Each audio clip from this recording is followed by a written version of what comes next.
Bismillahirrahmanirrahim. Assalamualaikum warahmatullahi wabarakatuh. Halo teman-teman, berjumpa lagi dengan saya di channel Trigona Cianjur. Pada kesempatan kali ini saya akan membahas 3 hal yang perlu diperhatikan apabila kita sebagai pemula ingin memulai beternak lebah Trigona ya teman-teman. Ini juga menjadi sebuah pertimbangan. Ini juga menjadi 3 pertimbangan pada awal saya mencoba beternak lebah Trigona teman-teman ya. Oke teman-teman, sebelum kita memulai kepada pembahasannya, ini saya akan memperlihatkan dulu ya teman-teman. Saya tadi baru saja memindahkan koloni ke dalam setup ya teman-teman. Tadi koloninya dari bambu. Nah, saya memindahkannya ke setup. Coba dilihat nih teman-teman. Nah, ini adalah koloni yang tadi saya tidak sempat memvideokannya. Koloninya super teman-teman, saya pindahkan ke dalam setup ya, dari bumbung bambu saya pindahkan ke dalam setup. Untuk cara memindahkannya saya sudah bahas di video sebelumnya teman-teman, silahkan cek aja di channel YouTube saya. Silahkan cek aja di video sebelumnya ya teman-teman, yang sudah saya upload di channel ini ya teman-teman. Nah ini tuh ya.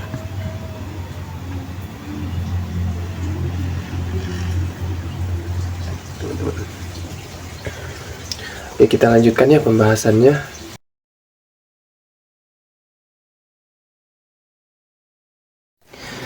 Nah teman-teman, hal pertama yang harus kita perhatikan apabila kita sebagai pemula ingin memulai usaha kita usaha kita ke ternak lebah Trigona ya teman-teman. Nah, yang pertama harus dilakukan adalah teman-teman harus cek ya vegetasi di sekitar lingkungan kita ya teman-teman. Vegetasinya itu seperti apa? Karena gini, lebah Trigona itu dia memerlukan 3 bahan yang mereka kumpulkan ya teman-teman. Yang pertama itu adalah nektar itu kalau nggak salah dia menjadi madu. Terus yang kedua polen, terus yang ketiga propolis ya teman-teman, atau ya propolis itu dari getah-getahan. Nah, coba perhatikan teman-teman, di sini saya mencoba membuat sebuah vegetasi yang penuh dengan bunga ya teman-teman. Nah, ini adalah salah satu bunga ya yang saya tanam di lokasi peternakan lebah saya teman-teman. Nah, bunga ini sangat digemari sama Trigona nih, lihat nih. Tuh. Itu ada satu ya teman-teman. Coba saya zoom. Nah, itu ada satu lebah Trigona ya yang ada di situ ya teman-teman. Nah, terus juga ini belum berbunga sih teman-teman. Tuh, ini belum berbunga. Ini tuh dia tuh bunga apa sih, kalau nggak salah yang kuning-kuning itu, nggak tahu lupa lagi saya namanya ya teman-teman. Ya, ini tuh bunga itulah, nanti kalau misalkan berbunga saya lihatin ya teman-teman. Terus yang di sini juga tuh itu ada buntut bayam buntut kucing. Terus juga coba dilihat teman-teman, ke sebelah sana juga memang vegetasi di sekitar rumah saya masih bagus tuh. Ya, mungkin nanti kita ikut untuk ngemolang ya teman-teman. Kita coba untuk keluar untuk melihat vegetasi di luar sana ya teman-teman. Nah, ini juga ada pohon mangga, terus ini ada buah markisa ya, rambatan dari markisa ya teman-teman, sirsak, itu juga banyak ya teman-teman. Nah, jadi itu yang pertama perlu diperhatikan adalah silahkan teman-teman perhatikan dulu vegetasinya. ya vegetasinya teman-teman. Vegetasi yang yang dimana dia itu penting karena untuk membuat lebah itu dia berkembang ya teman-teman. Kalau misalkan tidak ada vegetasi yang memadai di sekitar, silahkan teman-teman sebelum membeli bibit lebah trigonanya, silahkan teman-teman menanam dulu ya, bercocok tanam dulu. Silahkan teman-teman bercocok tanam dulu, menanam bunga, menanam pohon-pohonan yang ada getahnya, terus menanam polen. Polen itu biasa dihasilkan oleh jagung, bunga matahari, terus sama kanikir nih. Ini tuh maaf ya, tadi tuh kanikir, saya baru inget nih, kanikir. Kalau di Sunda itu kanikir namanya. Jadi bunga-bunganya yang kuning, yang merah itu gitu ya teman-teman. Oke, itu adalah yang pertama. Silahkan teman-teman cek dulu vegetasi di sekitar rumah teman-teman.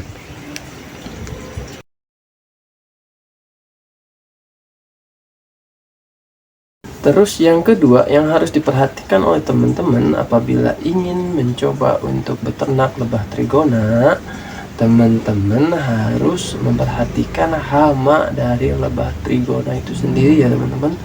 Silahkan perhatikan apakah banyak hama di sekitar lingkungan teman-teman. Kalau di saya di sini tuh mungkin ada saya pernah lihat beberapa mungkin cicak ya teman-teman, itu hama juga buat trigona, itu cicak. Terus laba-laba, terus kalau misalkan teman-teman piaranya trigona jenis Itama yang terbangnya bisa tinggi ya, itu hamanya mungkin burung layang-layang ya, burung layang-layang. Kalau misalnya di situ kapinis ya namanya, kapinis layang-layang, burung layang-layang. Terus juga hamanya tuh ayam juga bisa teman-teman. Ayam kalau misalkan ada yang berkumpul, yang bergerombol, itu ayam sering juga masuk ke lebah trigona ya teman-teman. Terus selanjutnya, nah ini yang paling susah nih teman-teman, hama semut ya teman-teman. Apalagi kalau misalkan kita sedang panen, atau misalkan kita sedang memecah koloni atau memindahkan koloni. Itu biasanya kan sedang memecah koloni, atau misalkan kita sedang panen, itu banyak madu yang bercecer di mana-mana ya. Atau mungkin nanti juga di stupnya juga ada banyak madu ya teman-teman. Nah, itu dikhawatirkan semut itu masuk ke dalam stup itu ya teman-teman. Jadi ada beberapa cara sih sebenarnya. Saya juga pernah memposting ya teman-teman, cara untuk kita menghalau hama semut ya teman-teman. Silahkan cari, kalau nggak salah video short atau apalah, silahkan cari di YouTube-nya ya teman-teman. Nah itu. Nah, untuk hama itu sendiri, itu kalau misalkan hamanya terlalu banyak teman-teman, bisa membuat lebah trigonanya kabur ya teman-teman. Lebah trigonanya kabur. Nah, untuk lebah trigona jenis Leviceps sih sebenarnya dia bisa betah di mana aja ya teman-teman, di daerah yang panas, di daerah yang dingin, yang suhunya dingin, seperti di kaki pegunungan, kaki bukit. Di sini tuh di tempat saya itu memang suhunya sejuk lah ya teman-teman, sejuk lah ya. Jadi cocok sekali untuk beternak lebah trigona ya teman-teman. Nah itu, jadi teman-teman juga harus perhatikan.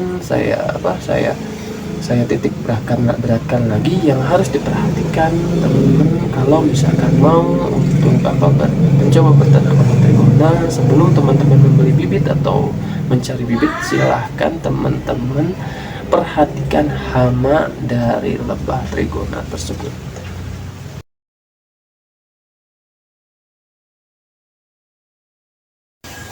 Nomor 3 yang harus kita perhatikan dalam memulai beternak trigona adalah kita harus memperhatikan suhu ya teman-teman. Kita harus memperhatikan suhu yang ada di sekitar lingkungan kita ya, tempat kita menyimpan stoknya ya teman-teman. Jadi suhu itu sangat berpengaruh pada kenyamanan lebah trigona ya teman-teman. Jadi apabila suhunya terlalu panas, saya pernah coba tuh dari kan saya saya beternak lebah trigona itu di belakang rumah ya teman-teman. Saya pernah coba pindahkan ke depan teman-teman, pindahkan ke depan. Jadi di depan itu pas pagi itu dia terik sekali mataharinya, sampai jam 11 sampai jam 12 itu terik sekali. Dan saya lihat si lebahnya itu dia tidak mau keluar teman-teman, dia tidak mau beraktivitas, dia tidak mau dia pokoknya tidak nyaman dengan panas seperti itu teman-teman. Jadi karena saya memang sudah menyadari karena memang terlalu panas, saya pindahkan lagi ke belakang. Nah ternyata di belakang dia normal kembali ya teman-teman. Jadi nomor 3 yang harus diperhatikan adalah, silakan teman-teman perhatikan suhu yang ada di sekitar stup yang akan sekitar lingkungan yang akan teman-teman simpan stupnya ya. Terus juga kalau misalkan teman-teman simpan di bawah di bawah atap yang pakai seng itu, silakan teman-teman juga itu coba diperhatikan juga ya teman-teman. Teman-teman bisa dikasih di atas stupnya itu mungkin lebih tebal gitu ya, jadi penutupnya mungkin lebih tebal kalau misalkan seperti itu ya teman-teman. Nah kalau dijaga juga teman-teman, apabila stupnya nanti kena air atau seperti apa itu ya teman-teman, silahkan teman-teman perhatikan yang nomor 3 itu. Nah teman-teman, mudah-mudahan 3 hal tersebut bisa menjadi sebuah pertimbangan bagi teman-teman yang akan mencoba beternak lebah trigona. Saya harap apa yang saya bawakan barusan bisa bermanfaat bagi teman-teman yang menonton di channel ini. Ya teman-teman, terima kasih. Apabila infonya bermanfaat, silahkan teman-teman subscribe, share, dan komen ya teman-teman. Apabila ada pertanyaan silahkan komen di kolom komentar. Terima kasih. Wassalamualaikum warahmatullahi wabarakatuh.